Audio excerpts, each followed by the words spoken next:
शिक्षा कर्मियों को 99 से ही है अर्जित अवकाश का लाभ मिलने और चिकित्सा अवकाश का लाभ मिलने की पात्रता। तो फिर अब सरकार 18 से गणना करने क्यों कह रही है? सुदामा प्रसाद शर्मा। मेरे मध्य प्रदेश में कार्यरत सभी 3 लाख नवीन शिक्षक संवर्ग के शिक्षक भाई बहन देखें और पढ़ें तथा समझें। आपकी जानकारी हेतु मध्य प्रदेश के महामहिम राज्यपाल महोदय के नाम से तथा आदेश अनुसार उप सचिव श्रीमान BS बघेल पंचायत एवं ग्रामीण विकास विभाग मंत्रालय बल्लभ भवन भोपाल के हस्ताक्षर से जारी आदेश दिनांक 25/10/1999 के इस आदेश को देखें। इसके अनुसार 1998-99 से प्रदेश भर में कार्यरत शिक्षा कर्मियों को अर्जित अवकाश का नकदीकरण का लाभ मिलने और चिकित्सा अवकाश का लाभ मिलने की पात्रता दी गई है। और शासनादेश के तहत आपने और हम सभी 1998-99 से कार्यरत शिक्षा कर्मियों और संविदा शिक्षकों एवं गुरुजियों आदि से पहले बने अध्यापकों और 1 जुलाई 2018 में बने प्राथमिक शिक्षक तथा माध्यमिक शिक्षक तथा उच्च माध्यमिक शिक्षक पदों पर पिछले 28 साल से शिक्षा विभाग के शासकीय विद्यालयों में शिक्षा विभाग के पुराने शिक्षकों की तरह समस्त शासकीय आदेशों का पालन करते हुए अपनी सेवाएं दे रहे आज के हम नवीन शिक्षक संवर्ग के सभी 3 लाख शिक्षक भाई बहन को हाल ही में सरकार ने जनवरी 18 से 1 वर्ष में 10 दिन के अर्जित अवकाश का लाभ मिलने संबंधी गजट नोटिफिकेशन राजपत्र जारी किया है। जबकि उपरोक्त शासनादेश अनुसार आपको और हम सभी 3 लाख नवीन शिक्षक संवर्ग के वर्तमान के उपरोक्त प्राथमिक शिक्षक और माध्यमिक शिक्षक तथा उच्च माध्यमिक शिक्षक पदों पर कार्यरत शिक्षक भाई बहन को वर्ष 1998-99 से ही अर्जित अवकाश का लाभ मिलने की और चिकित्सा अवकाश का लाभ मिलने की पात्रता है। कुल मिलाकर यह कहना चाहता हूँ कि आपके और हमारे द्वारा वर्ष 1998-99 से जितने भी गैर शैक्षणिक कार्य किए गए हैं या फिर सरकार ने अथवा आपके और हमारे शिक्षा विभाग के अधिकारियों ने या फिर तहसीलदार महोदय ने अथवा श्रीमान SDM महोदय आदि ने आपकी और हमारी गैर शैक्षणिक कार्यों में जैसे BLO का कार्य करने हेतु, निराक्षरों का सर्वे करने हेतु, असाक्षरों का सर्वे करने और उनकी परीक्षाएं कराने हेतु तथा हरियाली महोत्सव में वृक्षारोपण कराने हेतु तथा आर्थिक जनगणना कराने हेतु एवं गरीबी रेखा का सर्वे कराने हेतु और ग्राम सभाओं में डिप्यूटी लगाई जाकर काम कराने तथा विश्राम अवकाश के दिनों में स्कूलों में मध्याह्न भोजन स्कूल खोलकर वितरण कराने तथा विश्राम अवकाश में विभिन्न तरह के प्रशिक्षण देने के नाम पर बुलाया गया था।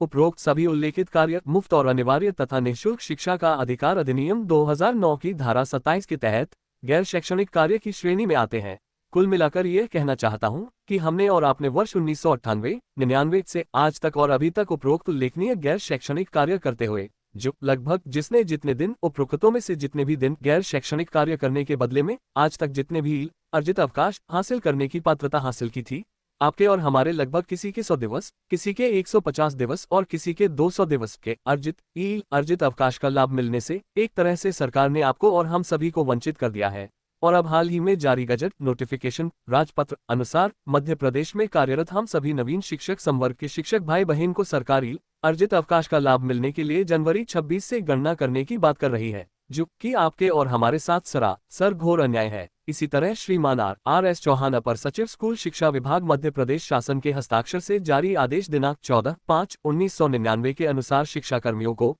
पुरानी पेंशन का लाभ मिलने और उपादान राशि ग्रेजुएटी की राशि का लाभ मिलने संबंधी पात्रता दी गई है। ये सभी आदेश इस खबर में दिखाने हेतु भेज दिया है मैंने, लेकिन आपको और हम सभी नवीन शिक्षक संवर्ग के 3 लाख शिक्षक भाई बहन को 1 जुलाई 2018 में राज्य शिक्षा सेवा संवर्ग स्वीकार कराने वालों ने ये कहकर कि सब कुछ मिल गया है, इन सभी लाभों को मिलने से वंचित कर दिया गया है और आपकी तथा हमारी 20 साल की वरिष्ठता शून्य करा दिया है, जिसकी वजह से आपकी और हमारी नौकरी की गणना आज की तारीख में 1/7/2018 से ही गिना रही है तथा वित्त विभाग के IFMIS पोर्टल पर आपकी और हमारी गलत प्रथम नियुक्ति की दिनांक 1/7/2018 दर्ज कर रखी है और साथ में लिख रखा है नवीन नियुक्तियां शब्द जब तक ये 1/7/2018 प्रथम नियुक्ति की दिनांक विलोपित होकर और लिखा हुआ नवीन नियुक्तियां शब्द विलोपित होकर जब तक संविलियन शब्द नहीं जुड़ेगा तब तक आपकी और हमारी गलत प्रथम नियुक्ति की दिनांक 1/7/2018 की वित्त विभाग के IFMIS पोर्टल पर लिखी रहेगी। इसलिए बार बार समझाने का प्रयास कर रहा हूं कि आप किसी भी एक संघ या संगठन के बुलाने पर उनके किसी भी धरना प्रदर्शन हड़ताल आंदोलन में शामिल होने भोपाल नहीं जाएं, जब तक नवीन शिक्षक संवर्ग के सभी संघ और संगठनों के अध्यक्ष जी एकजुटता दिखाते हुए एक साथ एक सूत्रीय मांग प्रथम नियुक्ति की दिनांक से वरिष्ठता बहाली कराने वाला आदेश जारी करवाने हेतु भोपाल नहीं बुलाएं, नहीं तो फिर एक बार आपके और हमारे साथ जुलाई 2018 की तरह धोखा हो सकता है, क्योंकि ये वही है जो कहते थे कि कौन कह रहा है कि आपकी 20 साल की वरिष्ठता शून्य हो चुकी है। ये झूठ तो शिक्षक वरिष्ठता बहाली मंच वाले फैला रहे हैं। ऐसा कहते थे ये जो आज आपको भोपाल बुला रहे हैं। इन्होंने 1 जुलाई 2018 से आज 2025 तक पिछले 7 सालों में एक भी बार आपकी और हमारी जिंदगी से जुड़ी सबसे महत्वपूर्ण एक सूत्रीय मांग प्रथम नियुक्ति की दिनांक से वरिष्ठता बहाली कराने वाला आदेश जारी करवाने हेतु कभी भी कोई धरना, प्रदर्शन, हड़ताल, आंदोलन एक बार भी 2-4 दिन रुककर भोपाल में नहीं किया है। जबकि आप और हम सभी जानते हैं और सभी समझते हैं कि जिस दिन आपको और हम सभी को आपकी और हमारी प्रथम नियुक्ति की दिनांक से वरिष्ठता बहाली कराने वाला आदेश जारी हो जाएगा, तब 98 से दिसंबर 4 तक के शिक्षक भाई बहन को वित्त विभाग का IFMIS पोर्टल अपने आप ही पुरानी परिवार पेंशन योजना का लाभ मिलने की पात्रता में धकेल देगा। इसलिए होगा ऐसा क्योंकि 98 से दिसंबर 4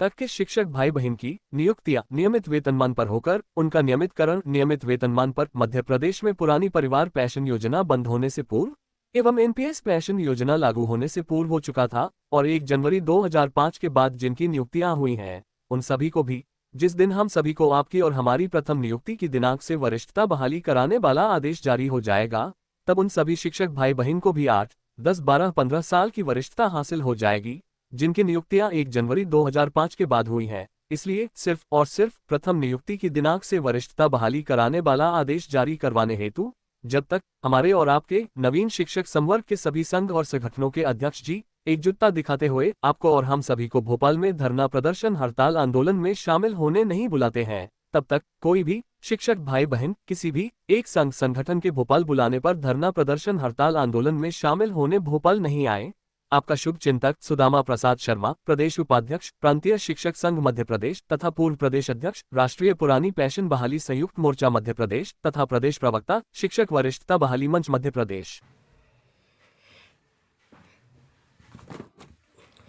मेरे नवीन शिक्षक संवर्ग के सम्मानीय शिक्षक भाई बहनों से सबको सादर प्रणाम, नमस्कार। मैं सुदामा प्रसाद शर्मा, प्रदेश उपाध्यक्ष, प्रांतीय शिक्षक संघ मध्य प्रदेश, पूर्व प्रदेश अध्यक्ष NOPRUF, राष्ट्रीय पुरानी पेंशन बहाली संयुक्त मोर्चा मध्य प्रदेश। OPS आंदोलन चलाने वाला संगठन था ये। हमें OPS पेंशन मिलने की पात्रता नहीं है, OPS पेंशन योजना का लाभ मिलने की पात्रता नहीं है, क्योंकि हमारी सबकी 98 से लेकर 18 तक जिनकी नियुक्तियाँ हुई हैं उन सबकी 1 जुलाई 2018 वित्त विभाग के IFMIS पोर्टल पर नवीन नियुक्ति दर्ज कर रखी है।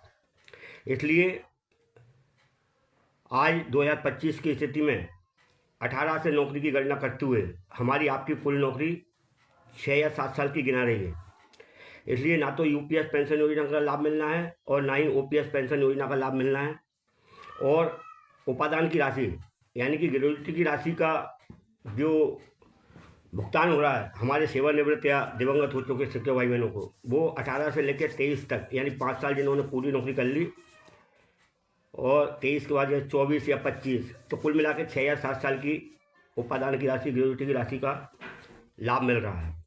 और अर्जित अवकाश के नकदीकरण का लाभ शासन ने हाल ही में जो अभी राजपत्र जारी हुआ है उसमें कहा है कि जुलाई 18 के बाद, बल्कि ये कहा है कि अब जनवरी 26 जो लग रही है उसके बाद जिनके जितने भी जो अर्जित अवकाश एकत्रित होंगे उन अर्जित अवकाशों की गणना करते हुए उनको अर्जित अवकाश के नकदीकरण का लाभ दिया जाएगा। जबकि 25/10/1999 का आदेश है, उसमें अर्जित अवकाश के नकदीकरण का लाभ शिक्षा कर्मियों को देने की बात शासन द्वारा की गई है। अच्छा, मुद्दे की बात मैं ये कहना चाह रहा हूँ सभी शिक्षक भाई बहनों से, आप बहुत ही पढ़े लिखे, समझदार, BA, MA, MCOM, MSc, PhD, D.Ed, B.Ed दुनिया भर की डिग्रीधारी होल्डर हैं, पढ़े लिखे हैं, शिक्षक हैं, दूसरों को ज्ञान देते हैं, दूसरों को सिखाते हैं। लोग आपको राष्ट्र का निर्माता, गुरु, शिक्षक जैसा सम्मानजनक पद है आपका। आप थोड़ा सा विचार करें कि आपकी हमारी सबकी 98 से लेकर 18 तक की 20-20 साल की वरिष्ठता शून्य हो चुकी है। और ये वरिष्ठता शून्य कौन ने करवाई है आप सब समझते हैं। राज्य शिक्षा सेवा संवर्ग कौन ने स्वीकार करवाया? प्राथमिक शिक्षक, माध्यमिक शिक्षक, उच्च शिक्षक के पद कौन ने बनवाए? रातों रात राज्य शिक्षा सेवा संवर्ग कैसे बन गया? जब 21 जनवरी 2018 को तत्कालीन मुख्यमंत्री शिवराज सिंह जी चौहान द्वारा सीएम हाउस में अध्यापकों का शिक्षा विभाग में संविलियन करने की घोषणा की गई थी और उन्होंने खुल्लम खुल्ला कहा था तो गुरुजियों की वरिष्ठता भी रहेगी। अब कोई शिक्षाकर्मी नहीं होंगे, कोई गुरुजी नहीं होंगे, कोई संविदा नहीं होंगे, अलग अलग कैडरों में बांट दिया गया। मैं शिवराज सिंह चौहान, अध्यापकों का सबसे बड़ा कोई नेता है तो मैं शिवराज सिंह चौहान हूँ और मैं आज ये घोषणा करता हूँ कि आज से सब शिक्षक होंगे, सब शिक्षक होंगे, एक ही विभाग होगा, शिक्षा विभाग होगा, शिक्षा विभाग होगा और सबको वो सब कुछ मिलेगा जो शिक्षा विभाग के पुराने शिक्षकों की तरह मिलता है।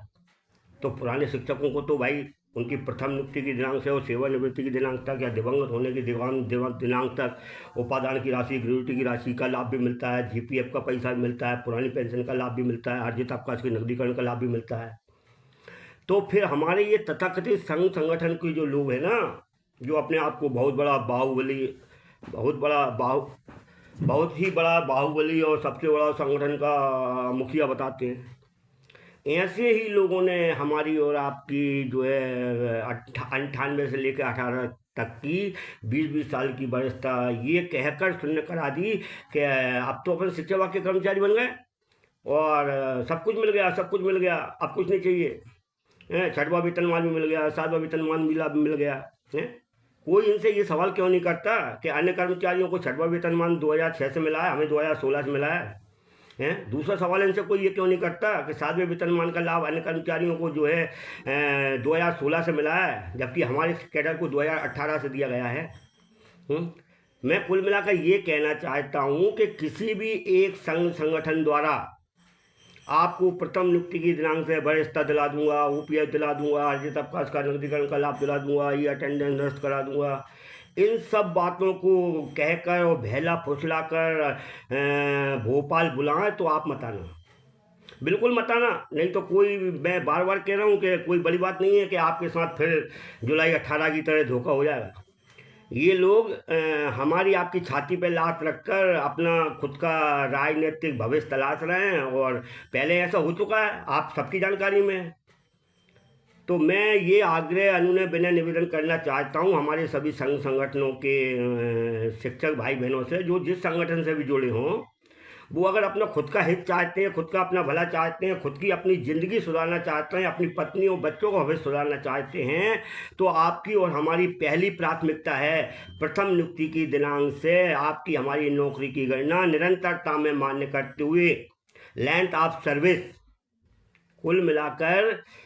जिसकी जो सही और वास्तविक मूल प्रथम नियुक्ति की दिनांक है, जो जिसकी सर्विस बुक रिकॉर्ड में दर्ज है,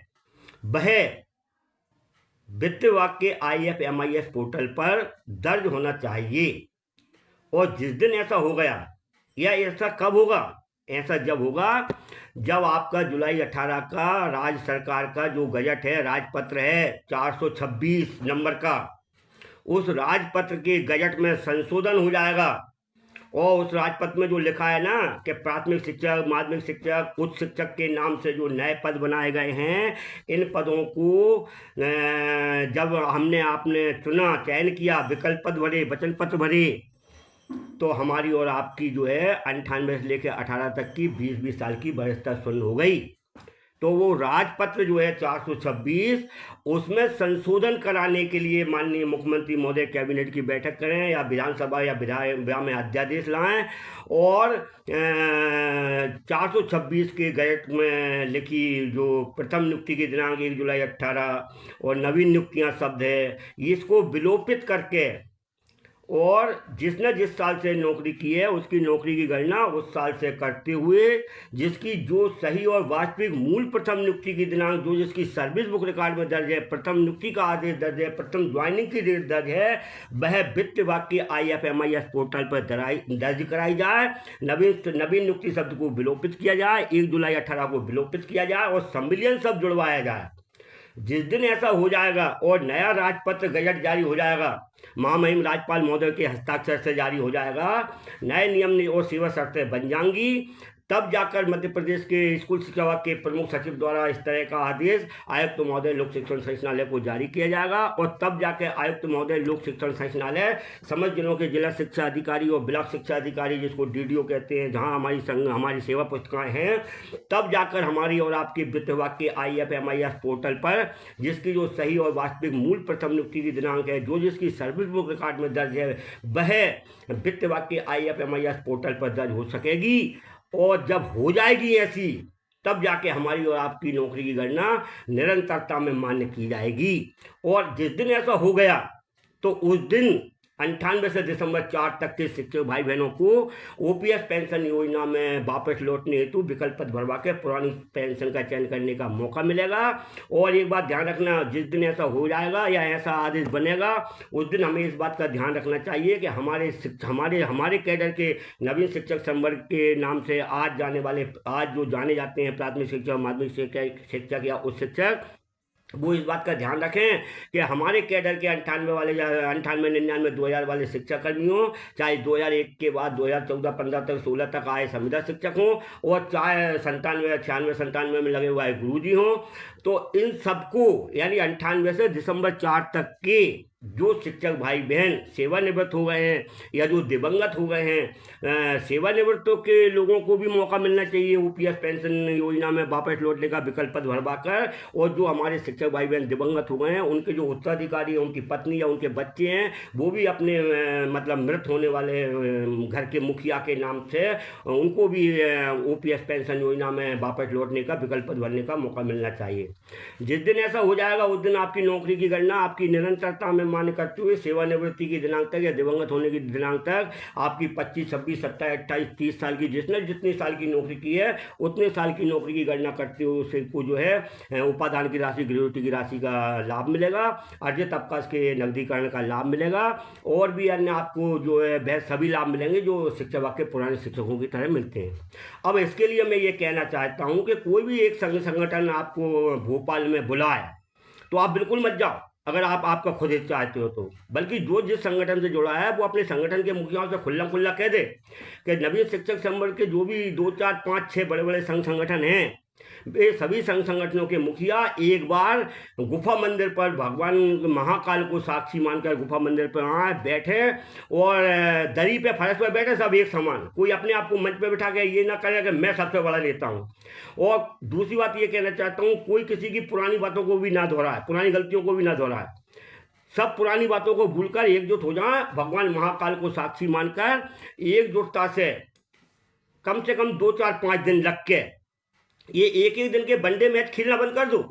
सुबह आते हैं और शाम को घर चले जाते हैं, कुछ नहीं मिलना है, अपनी अपनी ओपनिंग करते हैं, अपनी अपनी बैटिंग करके चले जाते हैं, बाकी के शिक्षक भाई बहन अन्य खिलाड़ियों की तरह वापस अपने अपने घर चले जाते हैं। हमारा शिक्षक भाई बहन 1800, 500, 1500 किलोमीटर दूर से आता है, 1800, 1500 रुपया जेब से खर्च करता है, 2 दिन खराब करता है और खाली हाथ चला जाता है, कुछ नहीं मिलता उसको। इसलिए ये वनडे मैच खेलना बंद होना चाहिए, 5 दिवसीय मैच होना चाहिए जिसका कि कोई परिणाम निकले।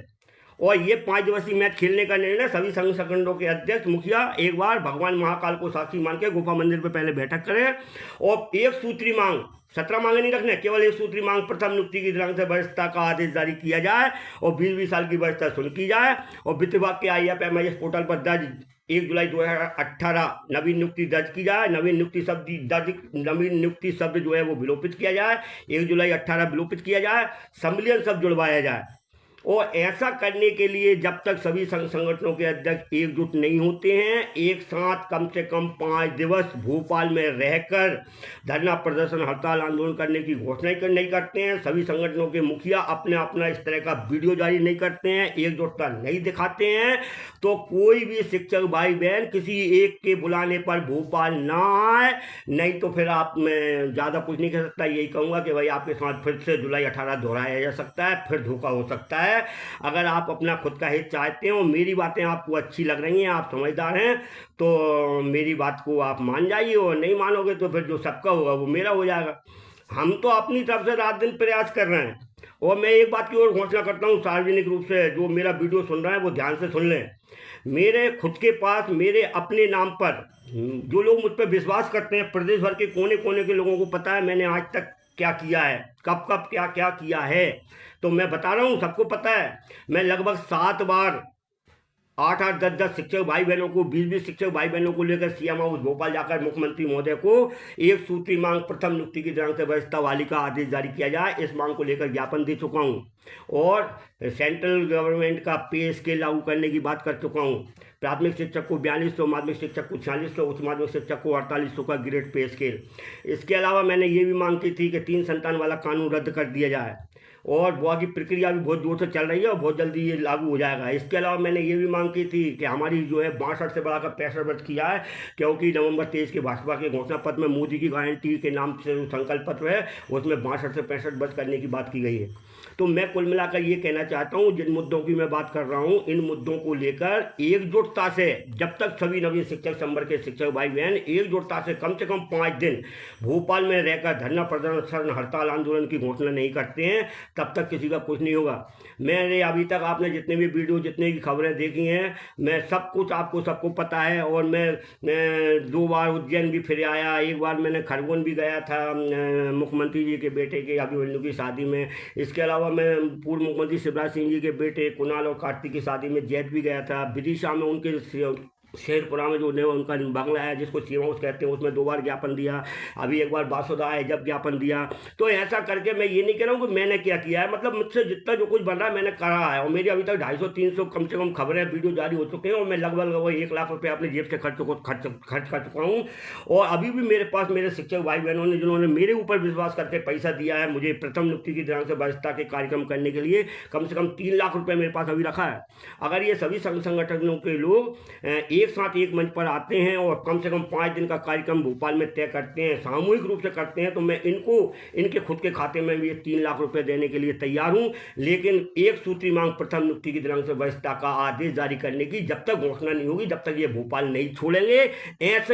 ऐसी घोषणा इनसे सभी शिक्षक भाई बहन करवा लें। जय हिंद, जय भारत। मैं सुदामा प्रसाद शर्मा, पूर्व प्रदेश अध्यक्ष NOPRUF राष्ट्रीय पुरानी पेंशन वाली संयुक्त मोर्चा मध्य प्रदेश और वर्तमान में प्रांतीय शिक्षक संघ मध्य प्रदेश का प्रदेश उपाध्यक्ष और शिक्षक व्यवस्था वाली मंच जिसके हमारे प्रदेश संयोजक हैं भाई साहब श्री प्रमोद सिंह जी पवार हैं और प्रांतीय शिक्षक संघ के प्रदेश अध्यक्ष हमारे परम आदरणीय भाई साहब मनोहर प्रसाद दुबे हैं। हमारे संगठनों से हजारों लोग जुड़े हैं, हजारों शिक्षक भाई बहनों के हित में, उनके बुढ़ापे के हित में, उनके पेट भीख ना मांगने पड़े बुढ़ापे में, इस बात के हित में मैं सबसे आग्रह, अनुनय, विनय और निवेदन करता हूँ कि कोई भी संगठन एक दिन के लिए बुलाए तो एक दिन के लिए कोई भोपाल मत आना भाई। जब तक ये सभी संगठन मिलकर और 5 दिन के लिए कोई धरना प्रदर्शन हड़ताल आंदोलन करने की सामूहिक घोषणा नहीं करते हैं, तब तक कोई भी मत आना, नहीं तो आपके साथ फिर से जुलाई 18 दोहराया जा सकता है, फिर धोखा हो सकता है। जय हिंद, जय भारत, वंदे मातरम।